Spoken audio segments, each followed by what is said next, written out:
बेटी के जन्म लेते ही माँ की मौत हो गई। लोगों ने ताने मारने शुरू कर दिए कि पैदा होते ही माँ को खा गई, मनहूस कहीं की। पर बाप ने कुछ नहीं कहा। रिश्तेदारों ने बहुत समझाया कि दूसरा विवाह कर लो, पर बाप ने किसी की नहीं सुनी। बेटी बड़ी हुई, स्कूल गई, फिर कॉलेज, हर क्लास में फर्स्ट आती। बाप बहुत खुश होता।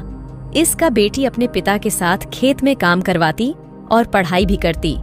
लड़की एक दिन अच्छा पढ़ लिख कर डीएसपी बन गई। एक दिन मंत्री ने उसको सम्मानित करने का फैसला लिया और समागम उनके ही गांव में रखा गया। भाषण के बाद मंत्री ने लड़की को स्टेज पर बुलाया और मेडल देकर सम्मानित किया। फिर लड़की से कुछ कहने को कहा।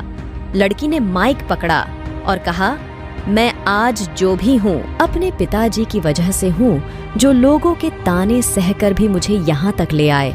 मेरे पालन पोषण के लिए दिन रात एक कर दिया।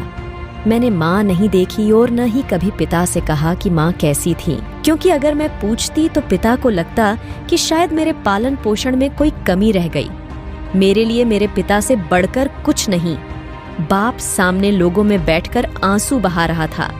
बेटी की भी बोलते बोलते आंखें भर आईं। उसने मंत्री से पिता को स्टेज पर बुलाने की अनुमति ली और अपना मेडल उतारकर पिता के गले में पहना दिया। मंत्री ने बोला, ये क्या किया? तो लड़की बोली, मेडल को उसकी सही जगह पहुंचा दिया। इसके असली हकदार मेरे पिताजी हैं। ये सब देख पिता और बाकी सब की आंखें नम हो गईं। समागम में तालियां बज उठी। दोस्तों, बेटियां कभी अभिशाप नहीं होती हैं, ये घर की लक्ष्मी होती है। जो कोई भी अपनी बेटी से प्यार करता है, कमेंट में दिल का इमोजी सेंड करे।